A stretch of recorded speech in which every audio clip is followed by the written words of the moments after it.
Do you also find it difficult to build up a meaningful relationship with your grandchildren at a distance? As a long-distance aunt to a 2-year-old in Australia, I wanted to create solutions for the millions of family members who cannot be physically together all the time. This is why I created Peekabond, an app that helps you to connect with young children at a distance. The app works with the following 3 steps. First, we give playful activities suggestions that are based on your child's development stage.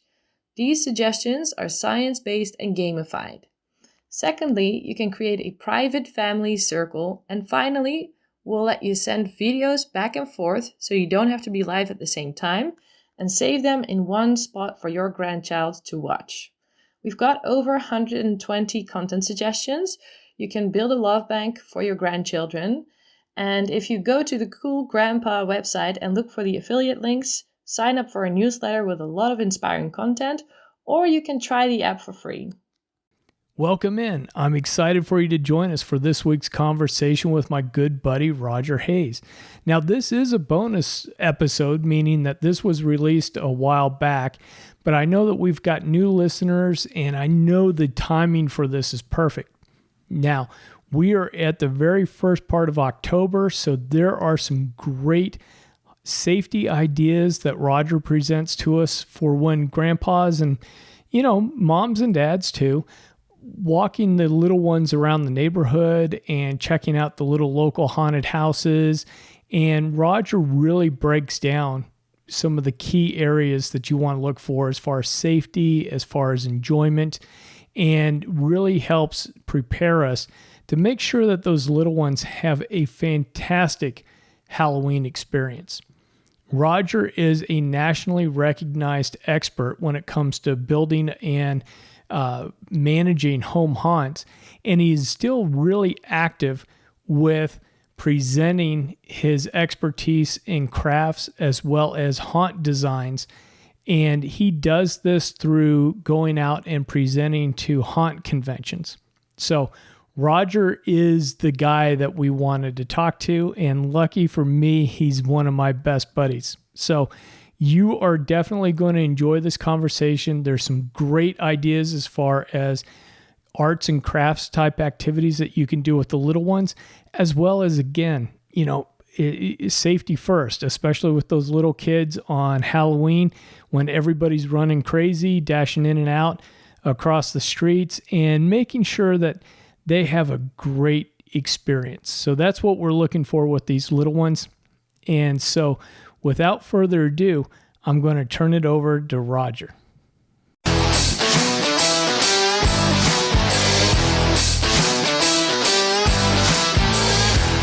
Hello, and welcome to the Cool Grandpa Podcast. This is your host, Greg Payne, coming at you from Studio 12. This podcast is about being the best possible grandpa you can be, focusing on what it is to be a grandpa and how we can all share that experience together for our grandchildren. Hey, Roger. Thanks for being on the Cool Grandpa Podcast. I really appreciate you taking time out of your evening now. And what I'd like to do is let people have a little bit of background about yourself, and then also, too, give me your first impressions when you first heard you were going to be a grandparent. What was that all about? Well, when I first heard I was going to be a grandparent, I thought, that can't be right. I can't be that old. But then I looked in the mirror and discovered that I was. Yeah. And then it was kind of a cool thing because you go through all this pain of raising kids and trying to teach them how to be good citizens and do all this stuff.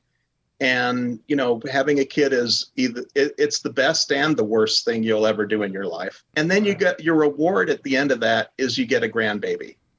And the grandbabies are awesome because you get to spoil them, have a good time, and you get all the frosting without the trouble. Oh, yeah. You don't have to worry about screwing them up. You don't have to worry about teaching them everything, but you get the frosting stuff that you can play with them and teach them. Oh, yeah. That's definitely how it's evolving with my 2-year-old now.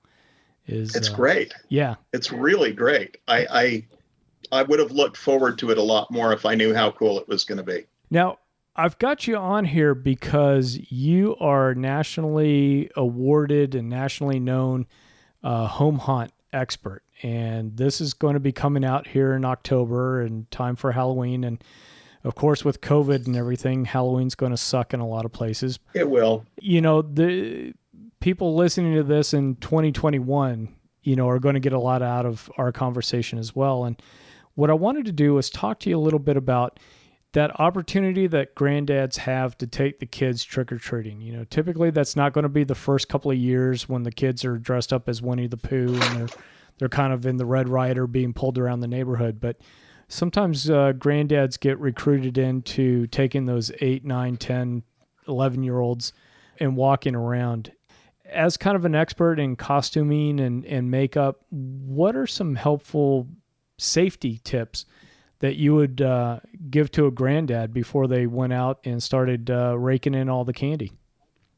Well, the first thing I would do is don't let them run ahead of you and just turn them loose. You want to make sure that you're with them and can keep an eye on them because there's too much weirdness in the world today. Again, make sure that you're not going to have them tripping over their costume. Yeah. And then visibility is really important. Make sure that people can see them or at least can see you with them. And, a car's not going to accidentally hit them or anything. You want to make sure that the child can see out really well through whatever mask they have, if they're wearing a mask. And I lean a little bit more towards makeup than I do masks because it leaves your eyes out in the open. Oh, that's a good And point. so that's kind of nice that, you can see, and also you can see who the kid is. So, we like doing that and being able to see who the child is and what their expression is. If they go up to a house that is really scary and decorated really ominous and the kid looks scared, you can kind of pull them out of it. Or if they're enamored by that and they're okay with it, then you can let them go ahead and go a little further. That's some great advice. And one of the items too that I wanted to dive in on is with you having been recognized nationally for your home haunt and everything that you did here in Georgia when you were living here. Guys, I'm going to go into this a little bit more, but Raj is known coast to coast for his expertise with the home haunts. And when you get to that point where you're walking the grandkids around and you're coming up to a neighborhood home haunt, what are some things that are going to, one, kind of raise your spidey senses for like something's not quite right?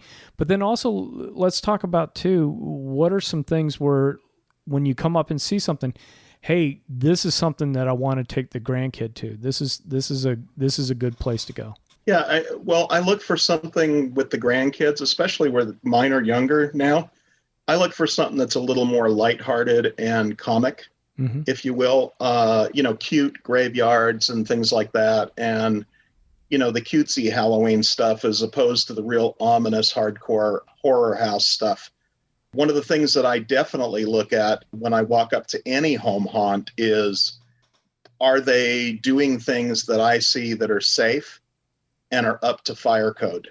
Because having run our own haunt, I know what can happen if things are not up to code. And a lot of home haunts are not inspected by fire marshals. And so you just kind of want to be aware of, could I get out of this if there's a problem in this haunt? Sure. Could I get my child and get out of here in time? So you really want to look for that kind of thing. Look for the professionalness of the actors. Are they doing things that are safe? Are they using real weapons? Or are they using fake weapons that look real? I've seen people with real chainsaws at haunts chasing people out. And sure, yeah, it looks real and it's got the gasoline smell and everything. And yeah, they took the chain off of it, but there's still a hot motor there they're running after people with. So look for safety more than anything. And then if you can preview it ahead of time and go through it, you can get a gauge as to whether or not the haunt is appropriately scary for the child that you're going to take through it. Okay. And a lot of haunts do things like we did. We had a bracelet or a necklace that flashed that was a magical talisman that the monsters were afraid of. And if the haunt supplies something like that, they're very conscientious of kids that are younger and maybe terrified. And it makes a a light experience for them versus the full on scare. And so I look for things like that. With the fire code, every state, every municipality is different, but what are some of the general fire code and safety code? Well, one of the things I look for is what everybody has to adhere to a bunch of national codes that are applied to every state. And they all have to adhere to that, though even a lot of professional haunts don't. But theoretically, they're all supposed to adhere to, these codes. For example, you can't have a door that you open or close, going through the haunt. That you can't, because if people are trying to get out from both sides, they'll just jam that door if there's a fire or an event or, something where people need to get out. So I watch for stuff like that.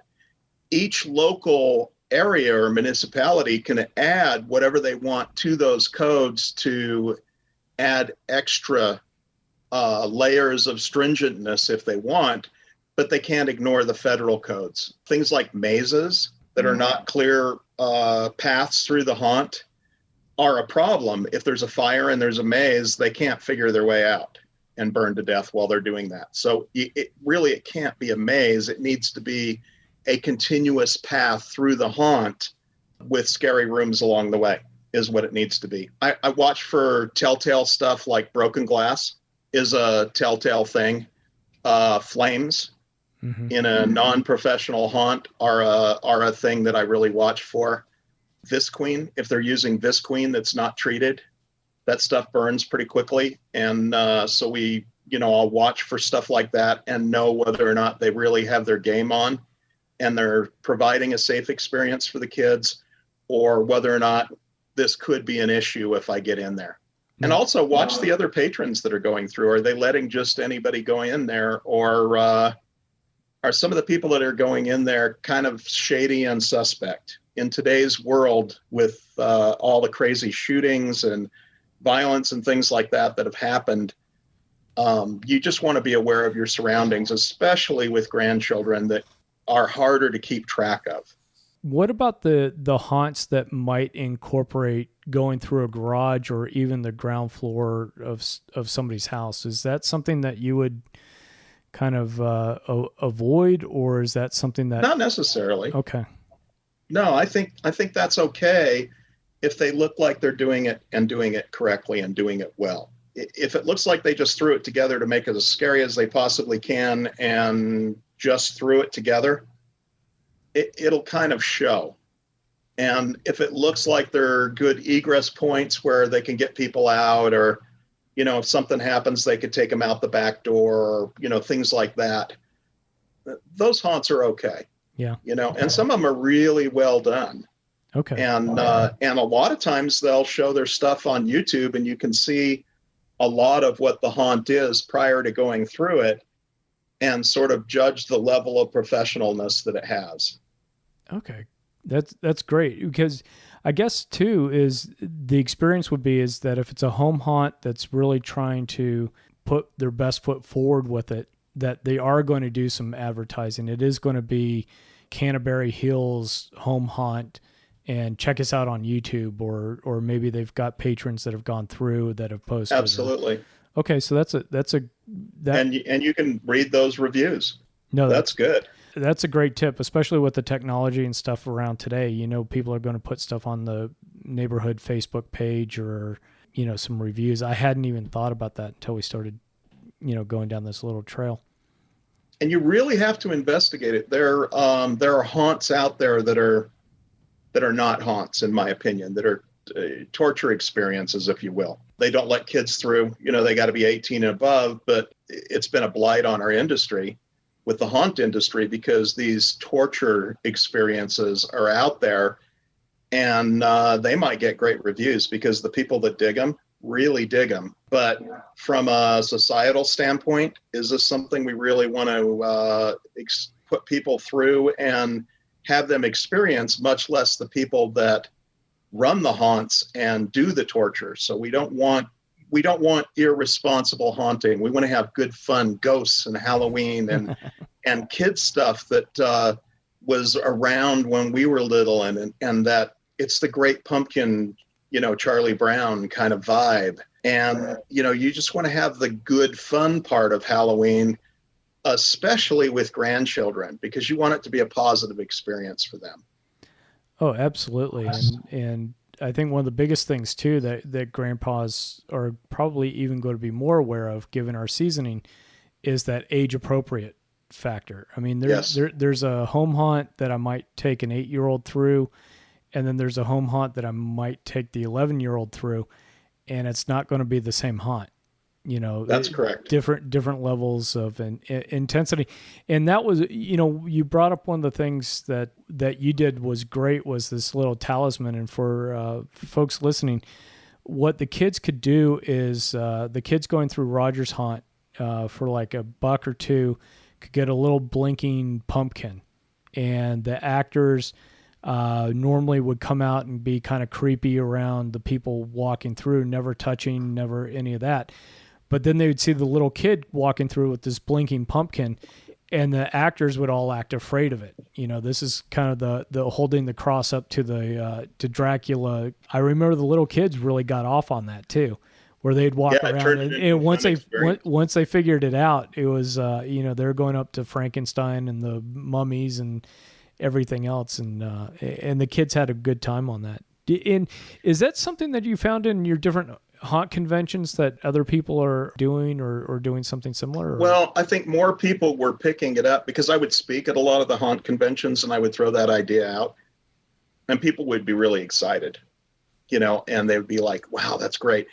And the thing that's really cool about that from a haunted house perspective is if 10 teenage kids show up, 4 or 5 of them are definitely going through the haunted house. 2 or 3 of them are on the fence. Mm-hmm. And 2 of them, when they show up and they hear the screams coming out of the backyard, are like, no freaking way am I going through that haunt. And so you're never going to get those 2 that are just too afraid to do it. Right. But it gives the people that are on the fence a way to go through it with a little safer experience because they want to do it, but they're afraid. And it gives them a way to get over that hurdle. So if the haunt is savvy enough to provide that and provide scaredy cat exits for the little kids, if they get too afraid, they can just exit and say, I'm done. Sure. That means they've thought that through. And it kind of shows a level of considerateness for the guest experience that means they're probably safe. They're probably on their game. They're probably watching the patrons to make sure that everybody is safe. They're probably up to code, and it's going to be a positive experience for the grandchildren. Well, and I think too, with Halloween and the haunted houses have the opportunity to give grandkids to really step out of their comfort zone. As little kids, they're taking risks. Grandpa's there by their side, holding hands or just being close in proximity. But the little kids get something out of being scared too. And it's not the same thing that you get from watching Friday the 13th when you're 18. It's a thing of like, hey, I'm 6 years old. I'm in first grade, and man, I went through and did something scary, and I survived, and I got through it, and I made it. Yeah. And the confidence, little boy, little girl, the confidence has got to be there. Like, ooh, maybe I don't have to be as afraid of a spider or of whatever that, a shadow in my room as much. And so I think Halloween is fun, but there's also these little opportunities to grow courage and grow confidence with little kids. So that applies to so many things, sports, social situations. And so if you are constantly thinking about your grandchildren as the guest and what their experience is, mm-hmm. you will choose better for haunts. I tend to not want them to see a lot of blood and gore. Right. That's not something I want to desensitize children to at all. If a haunt has, I don't know, heads hanging from the ceiling or whatever, but they're not really horribly gross, okay, fine, But if you go into an autopsy room and there's just mess everywhere, that's kind of icky, and I'm not sure I want to expose my grandchildren to that. So you kind of look for the haunts that are creepy and not gory. No, So I think that helps a lot. Raj, I wanted to talk a little bit as well and pivot over towards some activities and some things that grandpas and grandkids could do together around Halloween. I know there's probably making the tombstones and making, some decorations, paper mache, whatever. But I know with your haunt experience, I wondered if you had any ideas and tips and resources that people could use. Well, yeah, one of the things I think is really useful is to join a haunt group. As an adult, I belonged to a couple of different haunt groups and really enjoyed them. And a lot of people that were haunters would bring their kids and they would participate and get to do the projects as well. My kids are very young, so carving pumpkins obviously is really a fun thing to do. And there are tools that are not knives that are meant to carve pumpkins that are plastic that a little 4-year-old hands can handle without getting hurt. And that's a fun thing. I do a Halloween coloring book that's available on my website. And there are a bunch of them out there that are really fun for the kids to color with grandpa and do stuff like that. And then as they get older, some of the projects that I taught as make and takes at some of the conventions might be a fun thing to do with the kids. And you mentioned tombstones. I use hot wire tools. Obviously, that's a little much for a 4-year-old, but a 10-year-old, sure, we get 10-year-olds in our booth that take that class, and we'll give them a tombstone blank and they'll engrave it with whatever names they want to put on it and whatever art they want to put on it and glue things on and paint it and stuff. And those are really cool activities to do with older grandchildren. I did a little plant monster that was a styrofoam head that had a mouth cut out of it. And it was kind of an Audrey 2 from Little Shop of Horrors type of project. And a little older child could do that and put it together. And parts of it are going to take a while to dry, so you can get them over to work with grandpa and do the coat of paint on their, their Audrey 2 and things like that. Those are just really fun things. And it gives you a chance to just get to know the little people, because they jabber like crazy while they're doing it. And it's just a lot of fun.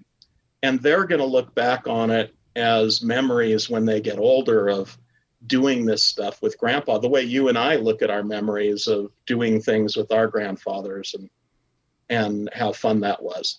Oh, for sure. And I'll be putting links to Roger's website, but it's hayeshaunt.com. Right. Interestingly enough, Roger, I don't know if you can hear it, but the thunder and lightning has rolled into North Georgia. Nice. To add a little eeriness to our Halloween conversation. When it storms there, it storms. It does. So I've got a little beagle that's going out of her little mind. But that's awesome.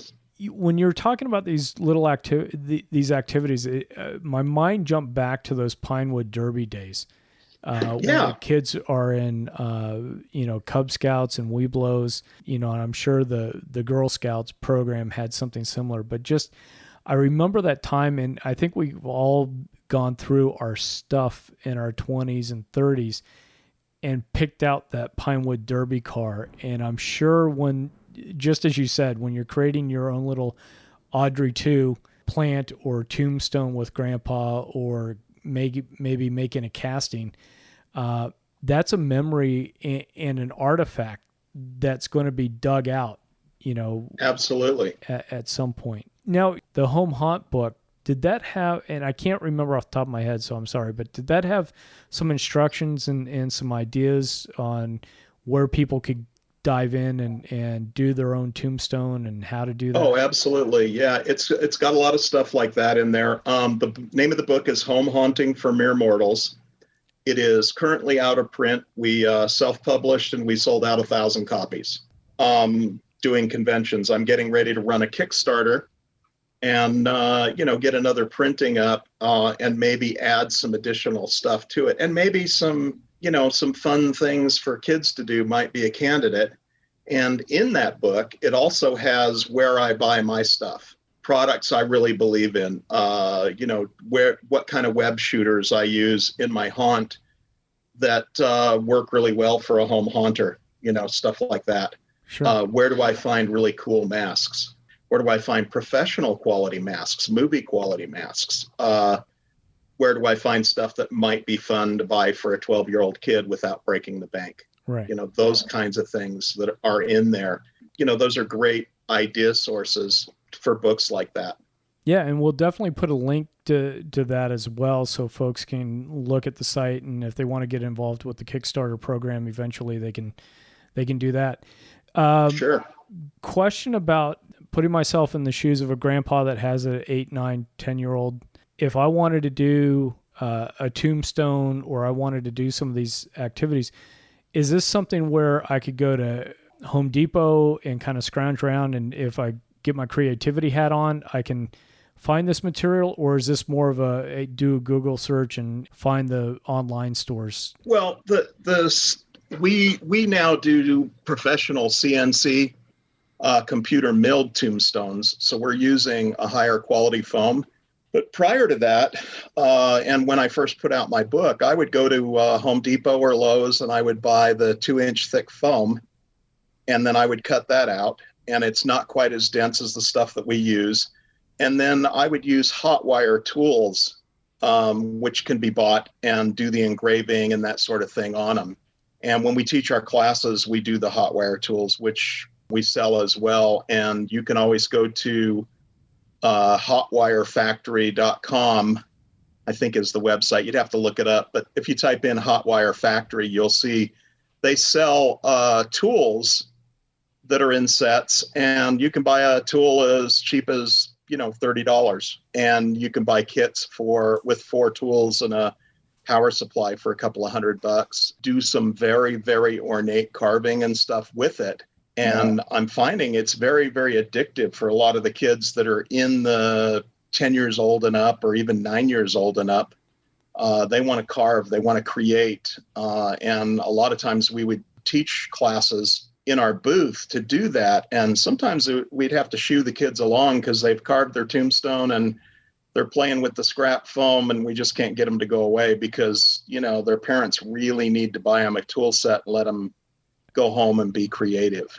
Those types of things we talk about in the book, how to do that and how to carve and do those types of things. And you can get a sheet of foam for $35 that's 4 feet by 8, and you can get quite a few tombstones out of it. It is a lot of fun to do that and to get into those kinds of projects. Well, and that's a nice, easy one too, where I think a lot of moms are going to appreciate not having a ton of mess around. When you cut the foam out, you're going to have some, but it's not like you got glue and spray paint and everything going on. Glitter, heaven forbid. Right. and some people paint the tombstones with whatever they want on them. They don't carve the letters out. They'll paint on them. So then the only mess is, grab a kitchen knife or something to cut out the tombstone, maybe a little sanding to clean it up, and then the kids can paint them with whatever they want. And that's a lot of fun too. The only thing I would say is, back to the Pinewood Derby example, I had a lot of involvement in Scouts over the years, and the kids that really enjoyed it, really remember it, are the kids where the dad actually let the kid work on the car. Oh, yeah. And so you want to be careful with not stepping in and making it too cool, and let the child make it their own, which is super important. And it's going to mean so much more to the child when they pull out that Halloween decoration down the road and they go, gosh, Grandpa's gone now. And I remember doing this as a 10-year-old kid with him, and that was really a neat memory. Well, and this is something too that you could start early enough with, and we're sticking with kind of the tombstone example of start off really easy and young, and then each year just watch the kid get more advanced with those skills. Oh, yeah. Next thing you know, that kid has made 6 or 7 tombstones, and you can see the progression, the creativity and the sayings and things they have on it, the carving. Oh, it's fun. Yeah. And you just have these little artifacts now that every year, hey, we're going over to Grandpa's and we're carving, we're casting, we're, working on our Halloween stuff. Sure. And it becomes a tradition, like, when your mom baked Christmas cookies, It became a tradition. And so this can be a traditional thing that you do with your grandpa. That's a special thing. Maybe making the tombstones is it. This coming Saturday, I'm going to go on a little hike with my 4-year-old, and he's found a place near his other grandpa's neighborhood that his other grandpa took him on, and he wants to show me. That's a trail through a neighborhood park, and they have clues hidden in jars that take you to the next clue. And then at the end of this little walk, there's a treasure chest that they find, and they're allowed to take one toy out of the treasure chest. So he wants to go again and show me and get his toy. And I think that could easily become a tradition with Weston and I, that every year around Halloween, we go look for the pirate walk and go get our little treasure. Oh, very cool. So I think there's some really cool traditions you can do. Like I said, Halloween, the first few years of trick-or-treating, it's mom and dad and the kids dressed up like Winnie the Pooh or, whatever, and you're in the Red Ryder and you're going your few houses. But after a few years, there's a little bit of like, okay, we're staying home, passing out the candy. Hey, Grandpa, why don't you, tag in and take over? Sure. And that's a great opportunity for grandpas and kids to bond and just get, start those adventures, just like what you're having. Absolutely. And it's the start of, hey, we're going eventually it becomes, we're going camping, we're going to rock concerts, we're going, wherever. It's me and Grandpa are heading out to go do our adventure. And that. Absolutely. That's, that's what it's all about. That's the frosting. That's the stuff that you get to do with the kids that you don't have to worry about putting their costume together. You don't have to worry about inspecting the candy to make sure it's all safe. Mm-hmm. You don't have to do all these things because that's the parental responsibility. You get to do the frosting of going house to house with them and seeing them in their costume and them showing you where their buddy lives and going to their house and, all those kinds of things that are really cool. Yeah, absolutely. Raj, I've had you on for 30 minutes or so now, and it's been great talking to you. But I do want to, kind of wrap up with a favorite grandpa story that you have, either of one of your grandpas or of you being a grandpa. And just something really great to share with us as we wrap this up. Well, a couple of things come to mind, and one is my grandpa was an avid fisherman, and he would take me out fishing and get up before the sun got up and wanted to be at the lake. It's before the fish woke up and would take me fishing and do stuff like that. And so I have these memories of Grandpa waking me up in what seemed like the middle of the night to take me fishing. And I remember one memory that I think is hilarious now as an adult that was really upsetting as a kid, but now I know my grandfather better. He was really a card. So I remember being eight years old maybe, and we would live in California and go back to see him in Utah and stay at his house. And I had a ton of freckles as a little kid. And so my uncle that was about 5 years older than I said that I hated my freckles. And he said, well, why don't you just cut them off? And so while I was supposed to be sleeping in the living room, I decided to do a test freckle on my arm. And so I actually, cut a little divot and cut a freckle out. Of course, it bled like crazy and hurt. And then I went out into the kitchen where my grandpa, my grandma, and my parents and my aunt and uncle and stuff were all hanging out, talking and having a good time and telling tales the way they always do, with the adults. And I came out and I showed my grandpa and I said, hey man, I cut a freckle off and I'm bleeding. How do I make it stop? And he looked at me as solemn as can be. And he said, I'm sorry, buddy, you're going to die. And he said, so long, old paint. And I said, are you sure? And he said, yep, it's been a good life. So long, old paint. Go ahead and go back to bed. And, you're just going to die. Yeah. And I remember being so worked up as a little 8-year-old and went back to sleep. And I thought, well, I guess this is it. I've done it now. I should have asked before I cut that freckle off. And I remember falling asleep, being really upset, thinking, when am I going to die? How soon does this happen? Right. And I remember waking up the next morning being amazed that I was still alive. And I went and asked my grandpa, and he said, "Oh, I was just kidding." And I just remember that as being a really, really funny thing. But my grandpa would do crazy things. He would see, a buddy of his a few lines over at a checkout line in a Target. And one time he yelled out to his buddy, he said, "Hey, Earl, when did you get out of the joint?" And, he was just doing funny things like that. For me, that's just a great memory of how funny my grandpa was. Oh, that's awesome. Yeah.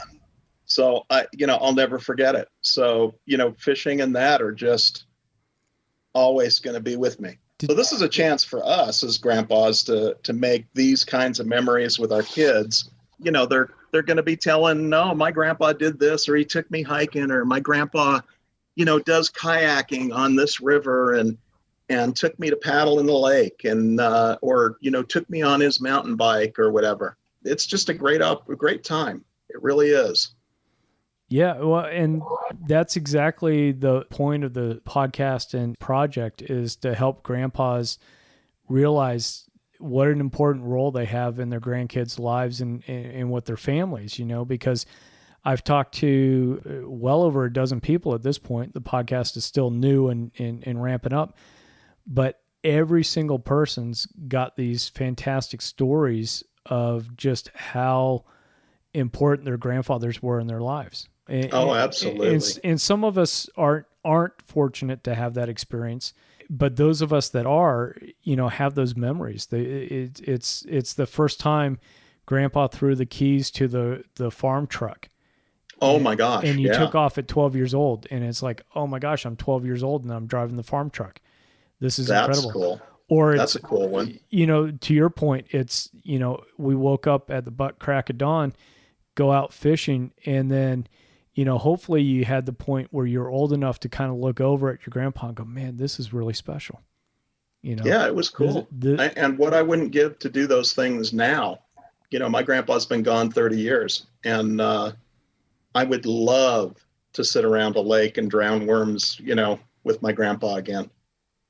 No, I think that would be fantastic.